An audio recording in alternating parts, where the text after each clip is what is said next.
Katembu ngabuli omwage lwaki nabo tebabayita ne bagamba bawinikiza mwenna ababaddeko baloopu ba leader of opposition mu parliament eziwedde nammwe mujje wekibanga ddala ono agenda kuweebwa lwaki ne bali tebakola ki so Mpuuga yakola ye kakati kyekyenjawulo kye yakola ennyo ekyamuweesa awadi ya miliyoni 5 kuteeka government kuninga okola ki yes yagiteeka yali yekka was he alone naye force yagijja mu ababaka abaaliwo okola ki ekyali kigenda maaso yagiteeka kuninga kola ki we yagiteeka kuninga abasibe baabata ne kusawa zino are we not still demanding for them so ninga ki gye yabateekako Uganda Kingdom for okuvaayo kubanga be baamukola ki tooka eriwo egamba nti Buganda be baamuzimba naye nze nina ekibuuzo kyenzizaako eri Buganda mwazimba mwenna agamba ekigambo babbi oba what can I use eyabba anti like nonya kigambo mwazimba bali yake it beats my understanding abatalumirirwa abantu baabwe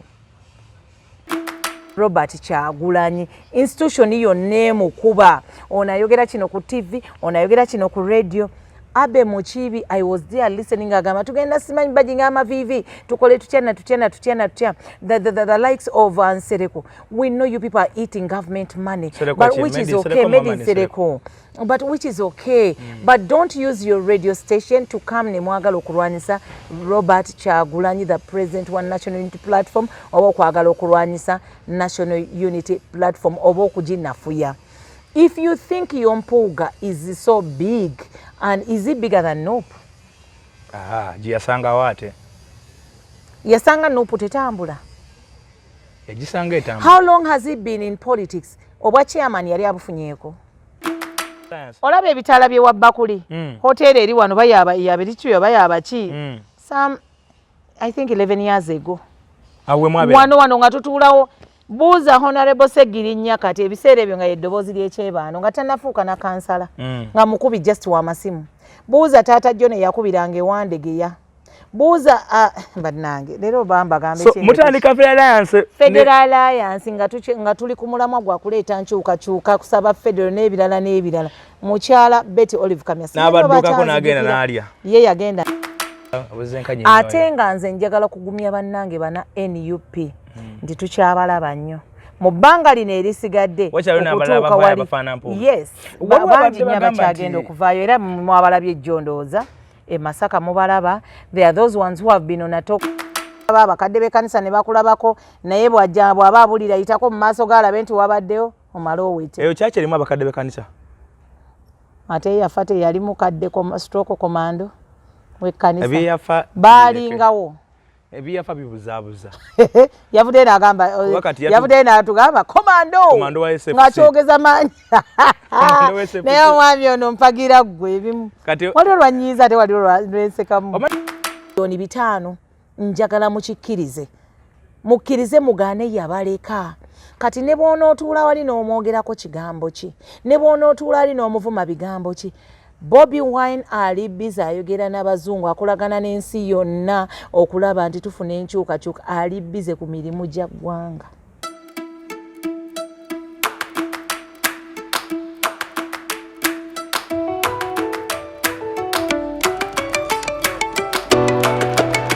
A'udhu billahi minash shaitani rajim. Bismillahir rahmanir rahim. Alhamdulillah rabbil alamin. Ze ajimiti omusomi w'ekitabo era omusomi w'edduwa. Nkozesa kyoto kino, ekyoto kino kiba kitagombolola. Lwalero ku kyoto kuno kunyambira abantu bange. Buli muntu yenna alina ekizibu kye, ojja ku kyoto kino n'osula akabani ne nkusabira. Buli alina ekizibu naddala mu abali e Bulaaya n'ompereza amanya. Ne ngasula mu kyoto kino ne nkusembera edduwa ne nkujjako ebizibu n'ebiba bikusumbuye. Walemererwa mirimu ki ddala mu abali e Bulaaya, abali mu nsi muno mu Uganda, abalemeddwa okufuna visa. Nantegeeza eri Adamu enkozesa nkofu ku kyoto kuno amala okusindika enkofu eyo negenda ebanja amabanja ge bakubanjiza gonna gwe yalema okufuna okuweebwa ajimiti nkozesa amazzi ku nnyanja kuno kumulengera ku mazzi wano ajimiti nga mwenyimidde olwaleero ngokumasira abaana Adamu bompereze ebiwandiiko byonna bye bompereza ng'oli e Bulaaya mbikwata nembizinga ne mwandika kapapula nembisula mu nnyanja nensaba Allah gwensinza asumulule ebyo bye babikulemeredde awa visa agifuna alemedde ofuna omusajja omulungi amufuna nsangibwa ku namba 07528771515 mbalamusiza nnyo bannaffe mwebale nnyo abatugoberera mwebalire ddala mwebalire ddala kati oba kyo kyekimusesa kale oba saza waseke kale yamanyi naye nga mbalamusiza mwebale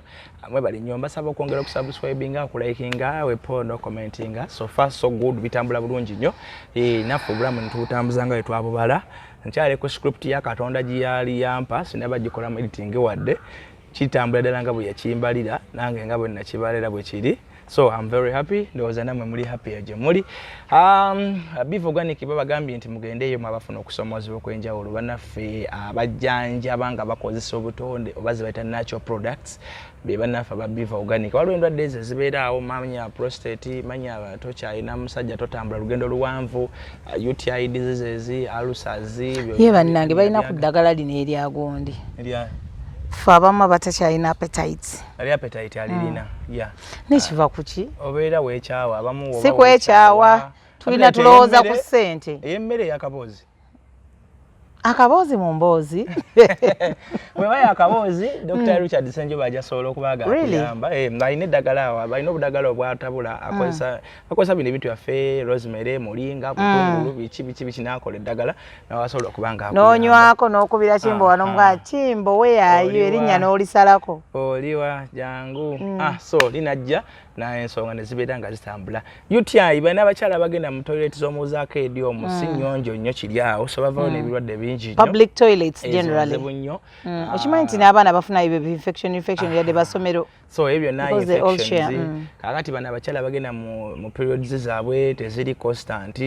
Zero zijja ne ziddayo buli woyombyemu ne zikomawo wanyizeemu ne zidda n'obiirawo nga totegeka. Olina bi stress awo biki esooka zibulamu awo ate lwezize ne bijjanga bingi nnyo n'olumwa nnyo kwegamba. Obulumi ne babungi mu abakyala tulina bye tuyitamu banna. Olubuto n'olukuluma okwekutula alumu ovamu n'embuto naye ng'olina ogwo omusujja baguyita bannabuguma olubuto lwa myezi 6 myezi 5 nga luvaamu olina luba nga tebakuloga na bulozi naye nga just omubiri gwe gusaana okuboostinga mu immunity oba cleansing oba biki bwe bityo ya. So kakati ebyo Dr. Richard Senjobe byakolako era ali wali Mengo ku Biva Organic bw'oba ng'ovudde wansi eri ku ngala bino oyambuka ku kooti y'Emmengo ekikubo kyamiraawo n'ogenda ddwaliro lyaba kizimbe kinene nnyo kita Biva Organic kiya kalina kya green ate n'abali Masaka gyali awo opposite Centenary Bank abali ejjinja ziti Absa Bank nawo wali then ne Luweero nayo gyali mutundu gwange ebinjawulo wali naye awasinga obukulu Kampala kati abali wano wonna eri ezinanye wano e Kampala muba musobola okubanga mutuukako n'asobola okubanga abayamba ebintu bibeera nga bibatambula okusinga okubeera n'endwadde ate nga omujjanjabi wali ku 0752 62427 obeera okubyeko enamba obeera omufuna bulungi. Gwe nnina wano anyiridde okuzaama yasiize enjala kyekyo akutte essemu ya bbeeyi akasawo kaleza wansi tebalaba nandi bagambye engatto gyolimu naye kangibalage engatto y'amaanyi ssebo engatto y'amaanyi togamba mbu ayambadde ono gatto bayitaani made from where mayisa agala kutugatta mu bakazi mu abalo gatto wa Aleese alaka y'amaanyi si China si China y'amaanyi gatto ya Pacho y'amaanyi wamanyidde nti y'amaanyi bw'oba ogiraba eyinza okubanga mu mmeka eyinza okubeera mu mitwalo nga 25 egya Uganda era toba bubi tonninnyisa zezo 25 20 bwe watyo nikuba nalinguza ku ngatto z'abakyala nzimanyi ye Pacho gwe tuli naye Pacho buuza ku bantu baffe abalabi baffe abalungi mwebale nnyo okutulaba mbagala nnyo I've been missing you ndi ku ground ndikolerera pate yange that's why ndwawo okulabika era kimbo wandoza nakamukozesa programs zino zemirundi ng'emikabambi nga I fail to meet them naye ku luno nagambye no I have kansokendeko ebyekibiina katono nnyo nzije muwemu eddakiika 2-3 nakati nvaano nziruka meeting tulina meeting omanyi nga Rubaga tetunabaffe ku celebrating affe ngaffe abamu tetunaba ku celebrating olunaku lw'abakyala terunatuuka so nedda lwatuuka naye yes twajaguzaako some parts nedda twagala tukimalirize ng'abakyala tulina enteekateeka ate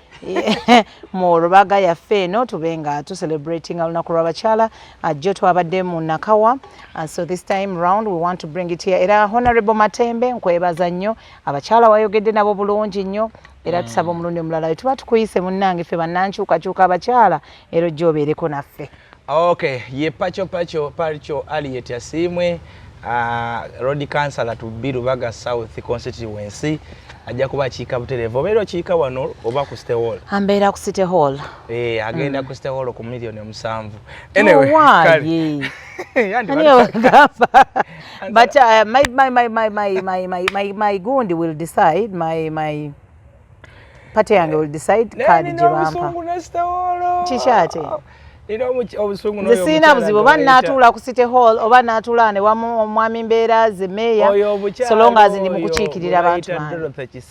abonyabonyeza abakyala abayeera enguudo z'omukaaga bambi abakyala bo nakugamba wootunuulira ssente ze bafuna. I counted the money these people get naye bantu mmwe naye kiki Lord Mayor bannanga abantu bano banaku wulira ssente ze bafuna bannange muleme kwewunza nga abatamanyi nti abantu bano they are going through first of all their working conditions are very harsh. Obudde bwe bazuukukiramu okutambula ogenda okukola emirimu gyabwe ffe tuba tukyakola ki tuba tukyebase abantu bayera enguudo si ffenna abavugira ku nguudo ezo nti tutegeera nnyo kuyitako abatamidde kuyitako ababbi alina gy'anyaza ekintu kye akuba omuntu ono n'amukuba wali n'agenda n'afa nabo bazadde balina abaana akedi z'omukampala abanyinizo bagenda ne bakola system ate ekyera kesese ekimanyi akedi zeezo bata suweji buli nkuba lwetonya kakati bana abakyala bambi be bayera nobasanga mu kazambi nobasanga mu kasasiro nobasanga mu nfufu nobasanga mu musana naye nanyuka mu mwono suka kaaga really kati nga wotunulira nabadde ntema akakaaga ako nengamba ddala wobeera tugeze eri ezinanye Kampala obeera Banda kakaaga I think oba babeera n'aka position ke bamuwongedde nako bantu bagwaka kuli siba nkumi nnya ate nga kakaaga batolayo ne SSF ate nali simanyi neteeka lako SSF anti ndoza wobijjako byonna asigala mu nkumi nnya naye nkumi nnya nengabo simanyi bakisaka simanyi bane ne President Museveni bakya kizibu ky'eggwanga oba ne kizibu because abantu abo wakatira omanyi gyoko mu kubeera ku kintu n'owangalirako nnyo biki by'ebizibu Uganda byeyitamu kati Director of Kampala City n'afuna more than naye ali happy ali happy n'afuna more than 70 million na more than 50 million naye omuntu ono afuna emitwalo 12 ono yalongoosa emuyita oba 14 yatereza mu byemuko omanyi abo abantu abo nali nawo omuntu gwe nanjogerako ndi olaba wano mu Uganda osobola okusanga Minister of Finance ja ku example nga Minister Kasolo oyo n'omugamba akole report agituma baana balala yetagimanyi nenga ate yajoko kubanchi mpadde yajoko ja presenting wanga yajako mu parliament ne mulimo okusoma kubanga abaana bye bamukolera tabitegedde ate ngo yagimukoledde agenda mu emitwalo just 10 tuvudde wa ogamba nenga lwaki omwana wetu mu employing ddala n'omugamba gwogenda become IPA do be ABCD bichi ndi bulungi ogamba bulungi ekibiina kyo kyoweerezamu nga kijjudde emivuyo National Unity Platform the city akyogera nti I belong to National Unity Platform. His Excellency Robert Kyagulanyi is my president and there I am. Ekintu kino kya Mpuuga mukikutte mutya? Lwaki oganye twegabira ssente sokoddeyo eyo? Anti Mpuuga yabadde commissioner yakyali naye yali ropo then commissioner. Bamugamba alekulire naawe. Wadde ye agamba tajja kulekulira naye nga I think right now tukola wano naye nze naawe mukulu Magogo yali abaddeko bossi waffe sikyo so bwakugamba lekulira because of ABCD what do you do? Olekulira bwawandika ekiwandiko n'agamba gundi takyali mukozi waffe wano kufuufa TV oba kufuufa radio what happens? Era oba buvi. So it beats my understanding. His Excellency Robert Kyagulanyi is the president of National Unity Platform. Era ekyo ffenna tukimanyi. So bw'aba alabye ebitatambula bulungi. Kubanga ffenna twagala nkyukakyuka bwe tubagamba nti twagala tulinda gavumenti empya oba twagala kugenda mu gavumenti empya ennungi. Tunaatuuka ku gavumenti ennungi empya ennungi tutya nga tuyinamu abantu ebintu bye tuli mu kuvuma ganyisa oba ebintu byetu byemuli mu kulangira government sitting government. Yes, the sitting government ntino banango obulyake obukenuzi n'ebirala banaye munansonyiwa mu my Luganda is not Luganda ling well nze ndi mukyala w'engulu so kakati we tubanga tulwanisa ebyo nti twagala kutuuka mu Uganda empya ennungi twogera ku corruption embezzlement twogera ku bad behaviors eziri mu gavumenti eriko ate naffe bwe munaawulira oba bwe mulaba nga naffe abaffe be batandise okukola ekyo nga teri avaayo kukyogerako oba kukirwanisa before we sit in power and then don't you think namwe mugenda concludinga nti no we are all the same naffe kyekimu so mwamutekawo mwagala ku setting up precedence mwagala kukola nti mwembwere ekyokulabirako mwagala kwera model if mwami Museveni yali akola bino tetwali badde n'ababbi ababba ssente za tibbi tebali baddewo ababba mu biseera bya covid ndoza walaba abantu bwe basitula ebizimbe tewali baddewo babbi babba abantu mabaati ng'ate baminisita ba MP baki tewali baddewo bantu bajja kubba bantu in broad daylight in the name of building a church and they don't build the church and they end up building for their side chicks houses which with the money that was meant to buy to build a church oba kitegeera nsenga naye yali akolesa omukono ogwo nti tukukutte obye miliyoni 5 nti ye ozizzeeyo ate gende eruzira emyaka meka emyaka 10 ate bw'ovaayo teri mulimu tewali wogenda kuddamu kubeera employed oloza byali badde bigenda mu maaso ye bannaye bwe njogedde ku luzira nenzijukira mugagga kikoze agenda okugula luzira mudeba balabye nti wali suitable for a hotel ne Uganda byonna lwaki babitwala Buyikwe simanyi luzira agenda Buyikwe nani omulala Uganda girabe edduuka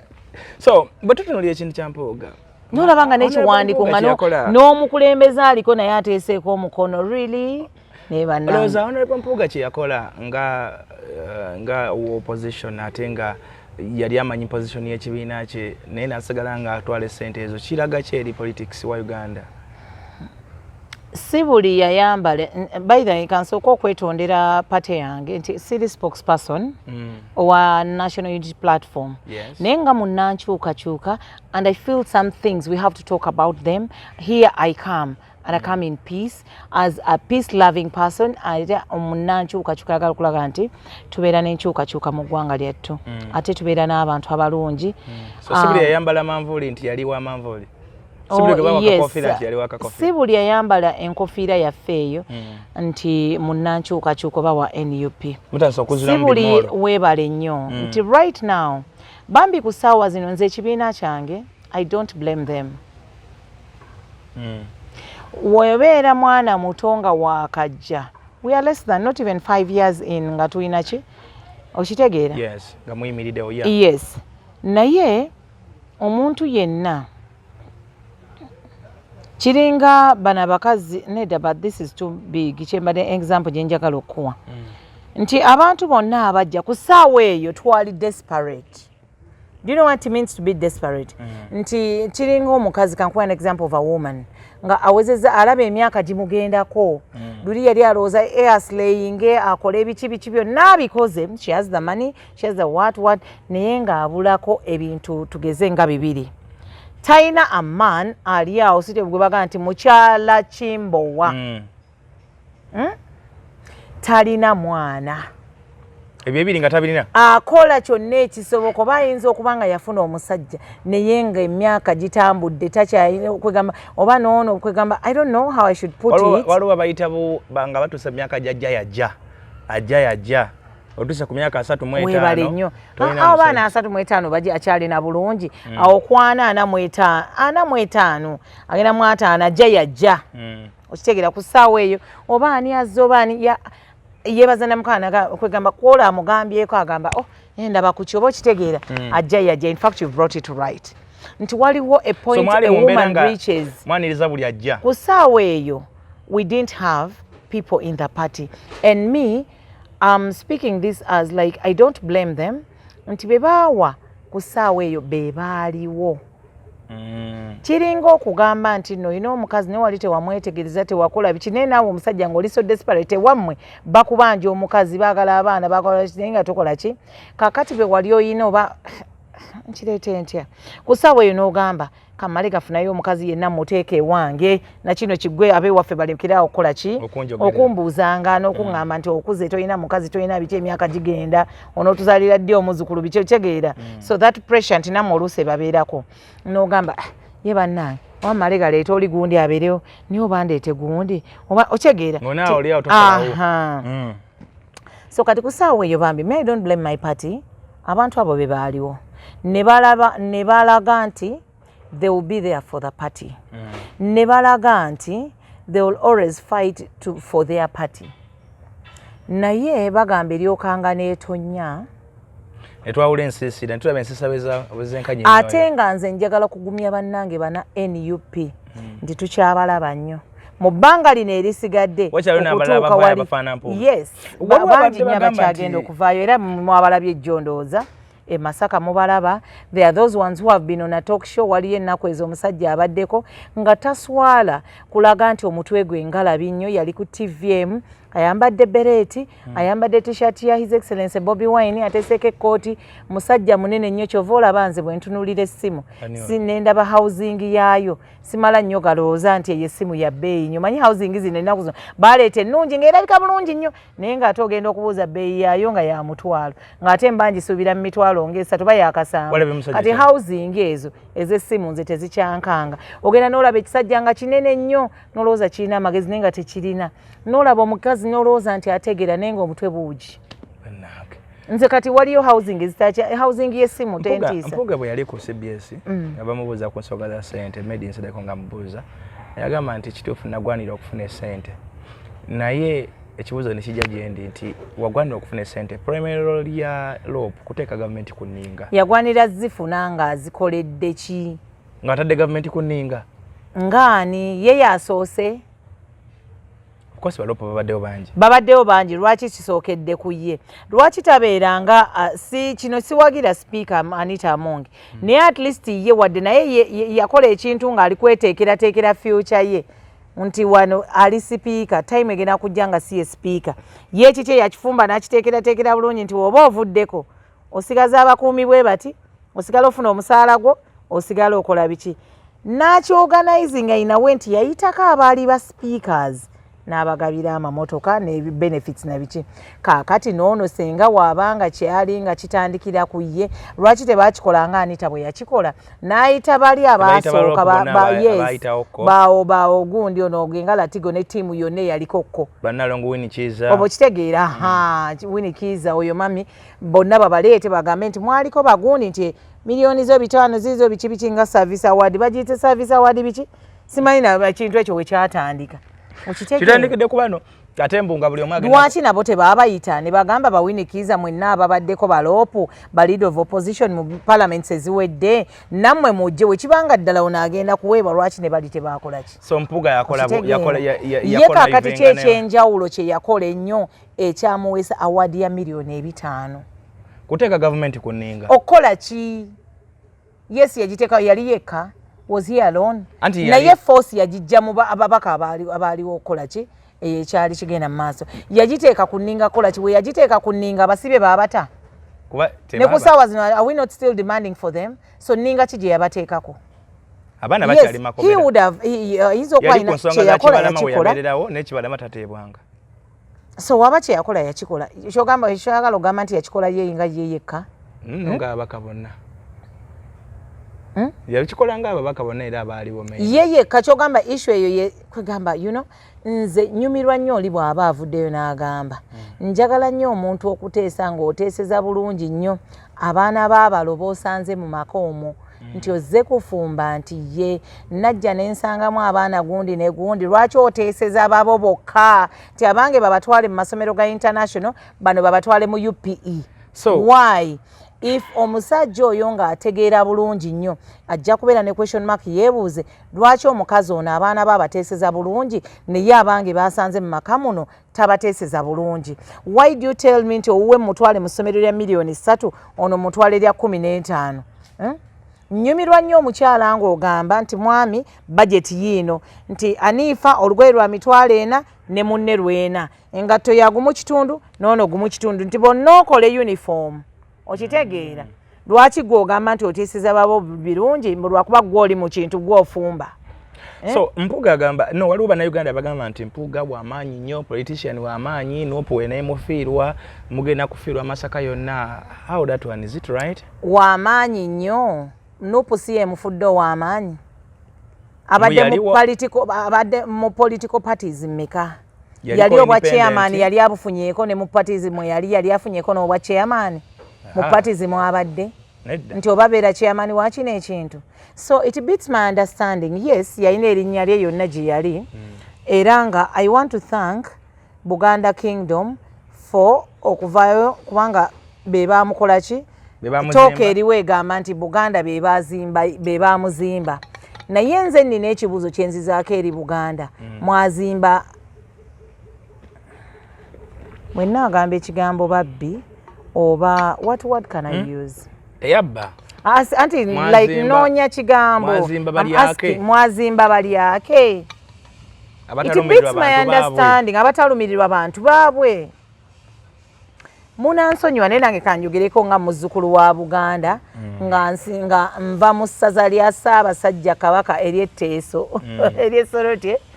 nange munzikirize njogereko naye mwazimba bali ake. It beats my understanding bwe ndaba nga institution ennamba evuddeyo nga evuddeyo kulwanyisa His Excellency Robert Kyagulanyi institution yonna emukuba onayogera kino ku TV onayogera kino ku radio. Abe Muchibi, I was there listening agama tugenda simanyi bajinga amavivi tukole tutya the likes of Nsereko. We know you people are eating government money, but which is okay, made in Nsereko. But which is okay, but don't use your radio station to come ne mwagala okulwanyisa Robert Kyagulanyi, the president one National Unity Platform, oba okwagala okulwanyisa National Unity Platform oba okuginafuya.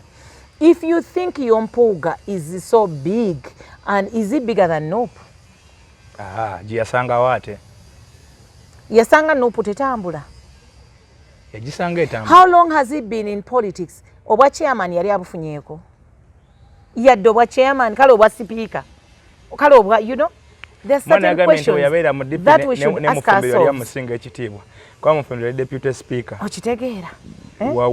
So do you people, abantu abaliyo ne bagamba, abantu baffe they are fighting us because we have Uganda, they are fighting the kingdom, they are doing what and what and what and what.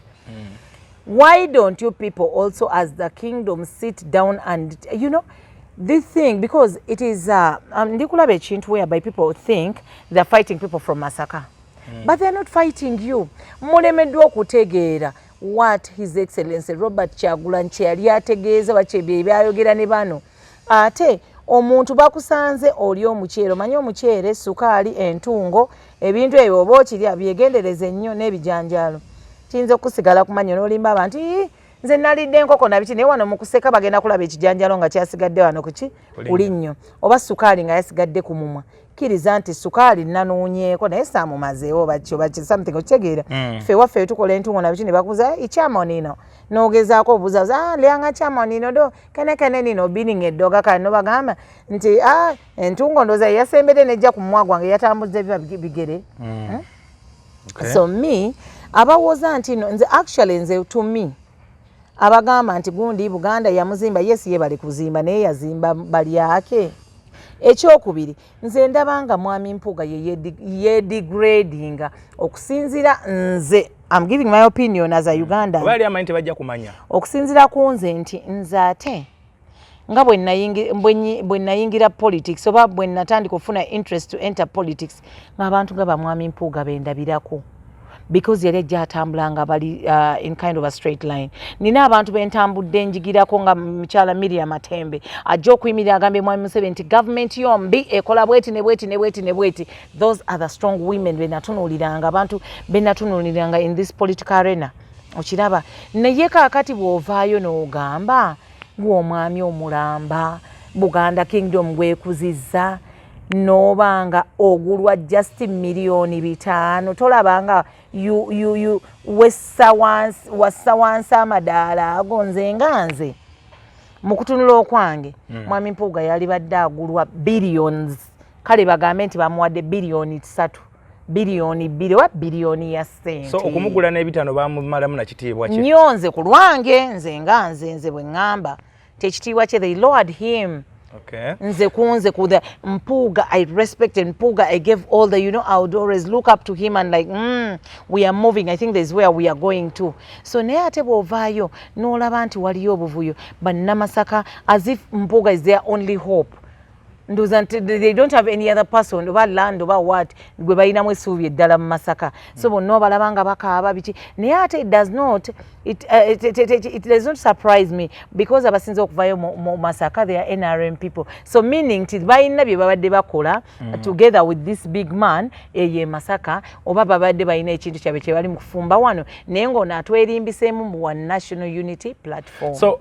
waliwo ababadde bagamba nti akabinja akava mu DP block kekamu kwa bannabyafuzi abali mu kudisorganizinga NUP naawe okikiriza abo abava mu DP mu ngeri bwetyo ne bajja kiyumba anaagwa ne bekkata mu NUP ne bafunirawo ne kaadi era wootunuulira abali okusinga otutawaanya I think they are the people wotuna enamba esinga obunene y'abantu abo because tosobola kuvaayo nga weesimbyewo emirundi egiwerako kati wano ndi ku oyo ojja mutegeera weesimbawo ku kino ne kigaana weesimbawo ku kiri ne kigaana olumbako ku bwa president ne bugaana n'ojja mukama n'akuwa tiketi eno era ku luno abalonzi mbasaba kino mbasaba mulonde busobozi mutunuulire omuntu era ne ku luno nsaba National Unity Platform yange pate yange gye njagala ennyo nsaba ku luno era mmanyi bagenda kikola bagenda kukumuntu omanyi ffe wabanga tugenda sometimes nga tulina sente zigenda okutwala obulo okukyuma we use the olubengo so when we use the lubengo obeerawo keke n'okeekeeya bulungi nnyo oba bikyali rough nozaayo n'oddamu n'ogira so this time nsaba bakuntire ddala we making sure tulina that soft product which is ready to be eaten. Okitegeera nti bano bonna abajja nga beefudde nti baagala nnyo ekibiina bajagala nnyo bakola ki bwe teka look at this Rubaga eyaffe wano ki ekyatuuka mu Rubaga obeera otya with the biggest number of councillors ne balonda NRM nga ye speaker ekyo kyokka kikulaga ki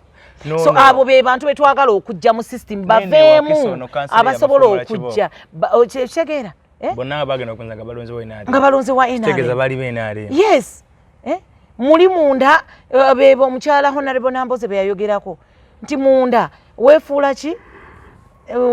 gundi nsujju naye nga munda oli ki watermelon oba water something there's that term she used okitegeera mwana eno nga ba NRM nenga munda batulimba nti no wa NUP muli nenga wano wabweru wa NUP munda wachi tosobola kungamba gwe example yokemala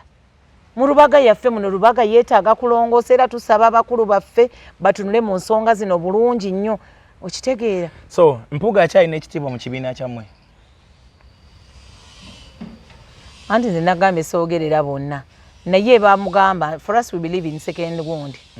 yes okyasobola okujja n'osaba anti omuntu waba akoze mistake asobola okwejjusa kubeera mu maaso ga father is it that moment naye jukira bamugamba you take back the money apologize or byonna oba resign the commission byonna gatagera kolako n'ekimu so baba tagenda bikolako eno NUP leero gyayogerera mafuukule yesinze omufuula kyakoze eki era erinnya lyonna ye muwadde obwa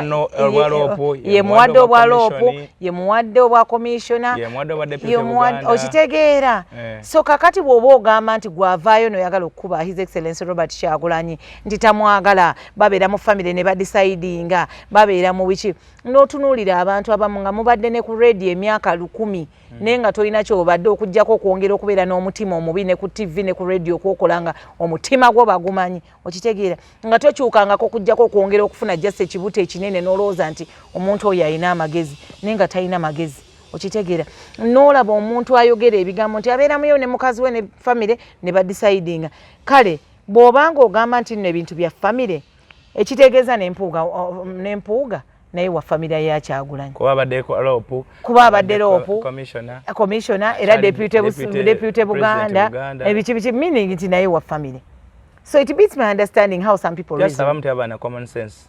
So you cannot come and start saying mbu bya family simanyi bichi babereyo ne bakolaki. Kati some people who didn't love maybe even Bobi Wine more art, they are bringing their anger. Some people who are saying nti Bobi Wine muto ku bo abayitako nga babadde mu kintu kino emyaka simanyi mmeka oli kaliso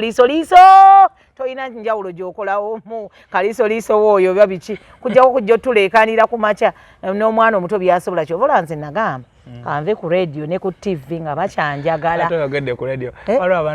tuli batono nnyo abakola decisions ezo era tuli bazira nze mukyala Farida Nakazibwe we are few njova kumpewo nga bakyakwetaagako nga bantu bakubuuza ne babeereyo ne ba ne Pacho nga we miss your voice on radio nga we miss you on TV noga kano kale omusajja akola kubukedde akola program Lugambo but at his age okubanga ogenda mu field n'onoonya Lugambo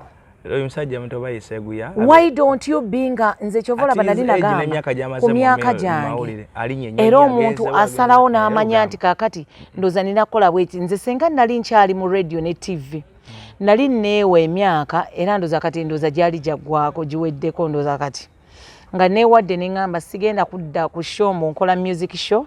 oba nkola biki era we nali natuuka was okay. I was analyzing shows. I was giving current affairs because I was discussing political issues of ensonga eziruma eggwanga. That is what we were doing on TV. Ngera newaddeyo emyaka emirala ng'esatu oba etaano nga ngamba sikyayagala because I want to produce a show. Mbere producer nga nze mutwe nze buli kimu w'eyo show. So ekyo nga tukitadde ku mabbali. Okitegeera. Mmwe mwaviiriddeko oba mmwe enkola yammwe emirimu mu kibiina mmwe muviiriddeko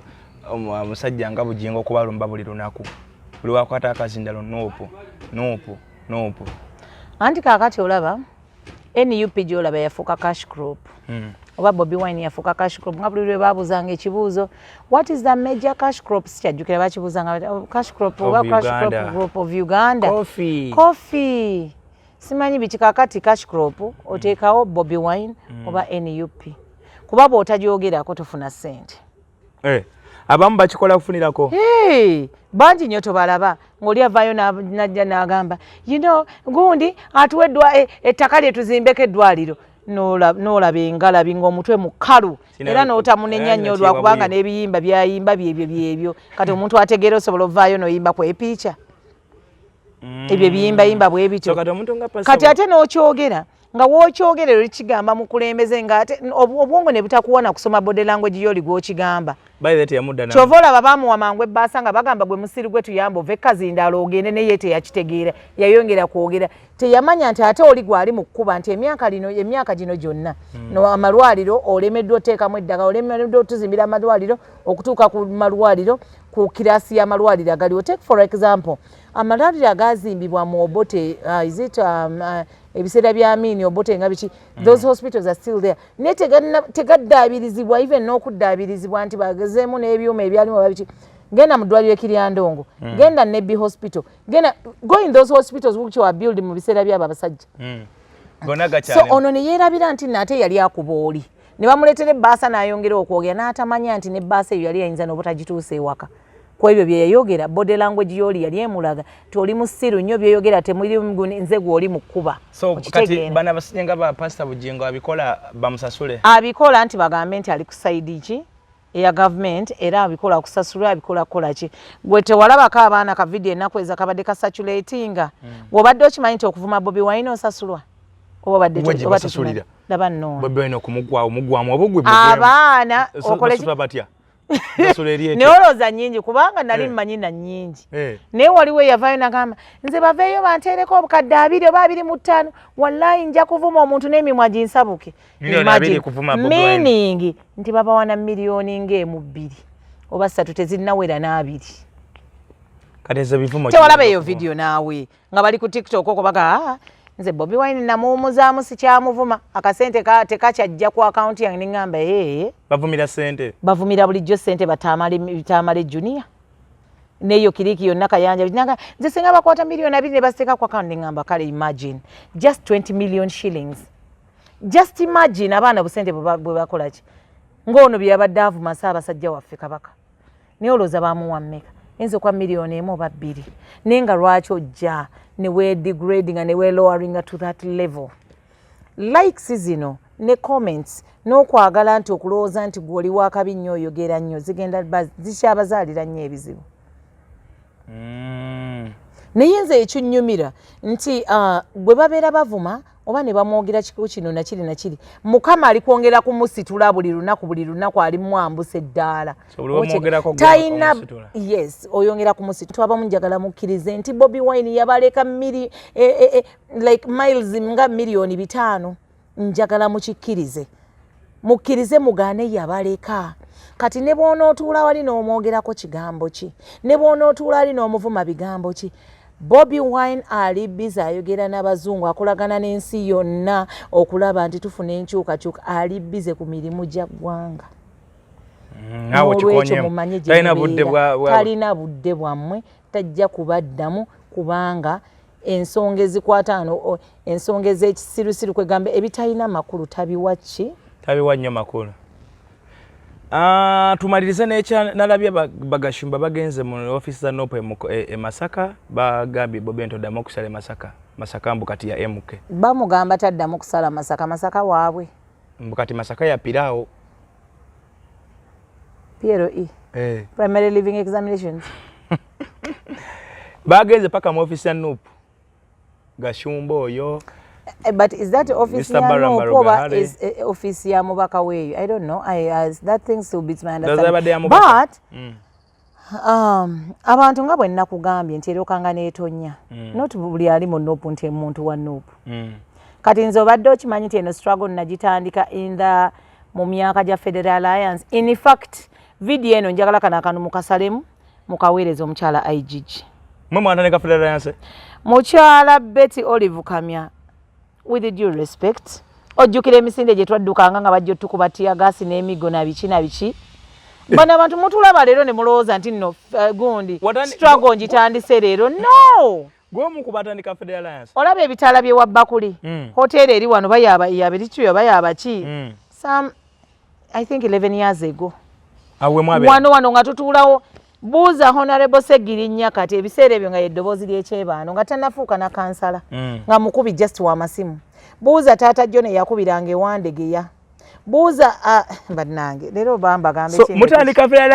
Federal Alliance nga tuli ku mulamwa gwa kuleeta nkyukakyuka kusaba federal n'ebirala mukyala Betty Olive Kamya n'abaddukako n'agenda n'alya ye yagenda n'alya naye tukusaba obeereyo nze ng'omu nkusaba obeereyo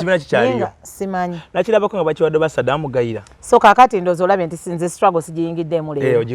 ngiruddemu nga tuli mu struggle naye lwakubanga be mbadde nkolera nga si banna struggle nga bo bali contented with the government nga toyina vaayo nnyo kitegeera nga woovirayo wonna era nga we navaayo mu elections za Bobi Wine ezakwolwo okubeera MP Kyaddondo era si bwe nafuna obuzibu ne mukama wange yali Bugingo okigeera ne ŋŋamba naye kiki ennyo lwaki sikola mutima gwange kye guŋŋamba lwaki sikola kye mpulira kye njagala era ne mbita eby'okukolera abasumba bano ne ŋŋamba kati kanveeyo mbalage nti ndi wa National Unity Platform era ne nvaayo bulambalamba era kati wendi Kachalubanga lwamindi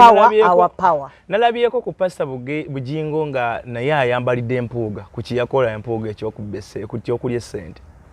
naye kaakati ye Moral Authority agijjawa nga naye abbye bannayuganda ssente buwumbi na buwumbi. Tebulika accountability. Who said tebulika accountability? Gwakawaayo mmeka? Who said tebulika? Gwomanyi ssente ze nawaayo ekimu kyange ekyekumi kye nawangayo buli mwezi. Wakimuwanga yali musumbawo ekimu ekyo kuba kiwa musumbawo. At that time because I have to make him happy yalina okubeera musumba nga bw'otalabika nga bw'otalabikayo musaala nti toddamu kubeera mukozi.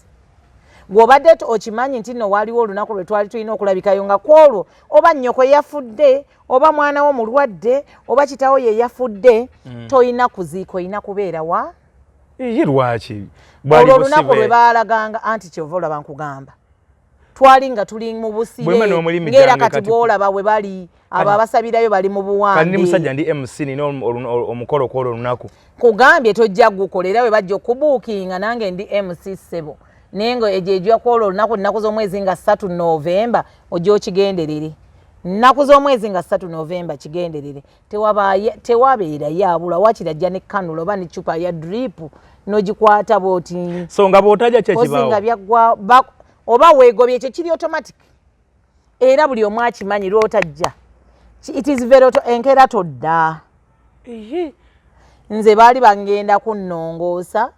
nga lumu November but I had to push my operation nga yakunnongoosa nno baby paka nnaku z'omwezi 5 because nalina okusooka okubeera wa kanoolo olubuto olukulu bwe lutyo nga era nali obuuza abanda bange olubuto lwange lukulu nnyo nali nyambana na dress ya green I remember very well muwalango kati ali mu primary 7 this time nga that time oba yali primary 3 nga primary 2 primary 3 awo yalina mu dress ya orange era naye najja naye kuba weekends namujjangayo ku train up ekyali gyasomera ebugoloobi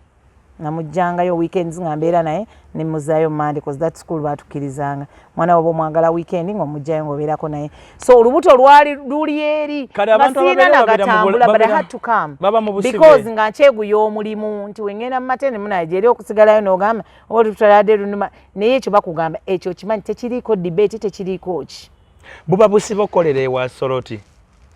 oba okusabire Kanani anti nga bw'otalabikayo nga mwezi at least labikayo emirundi ng'esatu kati ffe twali twamuyiga ojja n'ogira ssaawa zaatuukirako ye atuukawo nga ku 6 abantu n'oyitayitamuko n'ogenda eringa ku ttooyi abeeno emabega eno ne bakulaba abakadde b'ekkanisa ne bakulabako naye bw'aba abulira ayitako mu maaso g'alabe nti wabaddeyo omale owete eyo kyaki erimu abakadde b'ekkanisa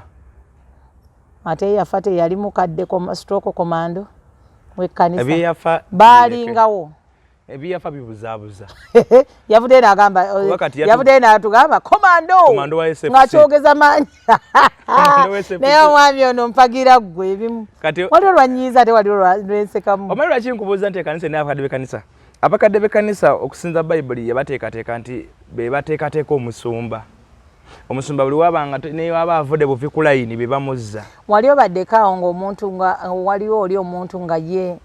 bw'abeera mukyala be bano naluwalizi what abeera mukazi kikaaki abokazi wakajanja olugezigezi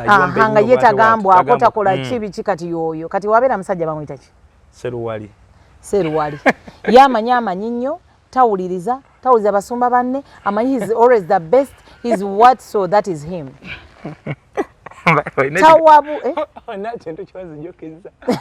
tawabulwa takola ki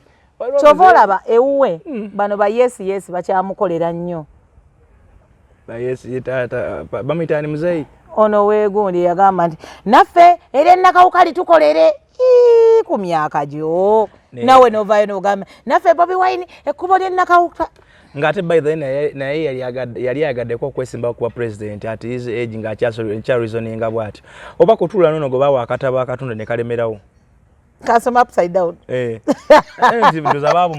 babu mwabutunde because now how would you tell me that you're a marketeer when you cannot even pronounce it like you actually don't even know the title of what you're selling so how can you be a marketeer and you got market for me okatabo ne Uganda nimwe fojjo abantu bakoze fojjo ku Uganda naye waliwo akantu kenziku leo tumanyi nti being a Ugandan is a full-time job